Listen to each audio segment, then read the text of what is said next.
what has God called you to do? Really take a moment to think about that. How does God want you to live? What has He called you to do with your life and raising your family, your job, and things like that? I think for each of us personally, we can bring a lot of things to mind that we think God has called us to. And I think that actually we see a great example of this in the Old Testament in 1 Samuel chapter 15.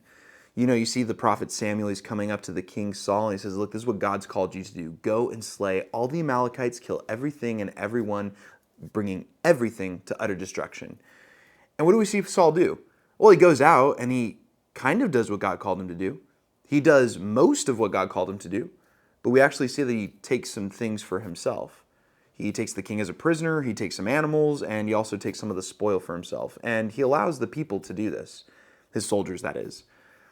Well, God speaks to Samuel, and he actually says that he regrets making Saul king. He brings great pain to the Lord's heart in the act of this kind of halfway obedience. And when Samuel approaches Saul about his sins, Saul tries to justify this with a lot of different excuses. He tries to blame shift to the people. He tries to say, well, look, I'm actually doing what God called me. So many things, right? And he starts going on and on about sacrifice. And Samuel kind of interjects here, and he says something pretty profound. Look what it says in 1 Samuel chapter 15, verse 22. And Samuel said, has the Lord as great delight in burnt offerings and sacrifices as in obeying the voice of the Lord?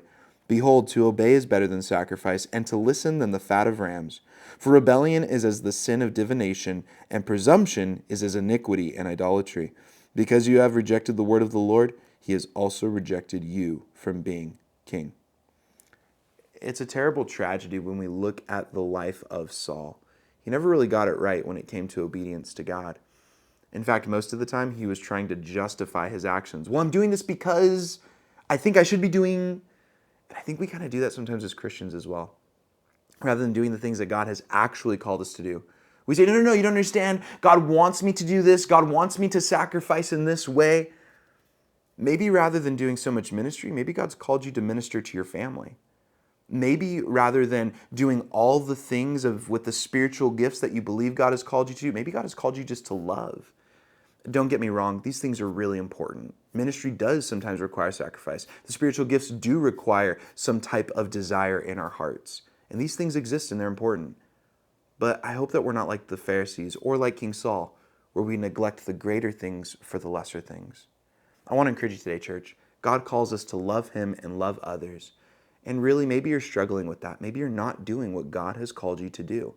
I encourage you, as you pursue love rather than your made-up version of what God has called you to do, and you act in humility, admitting when you're wrong, when you pursue that kind of deep, genuine love for God and for others, His plan unfolds in your life, and it is beautiful. I want to encourage you today, church. Pursue love. Do what God's called you to do. Don't act in rebellion in your own made-up type of spirituality. Do what God has called you to do. God bless, my friends.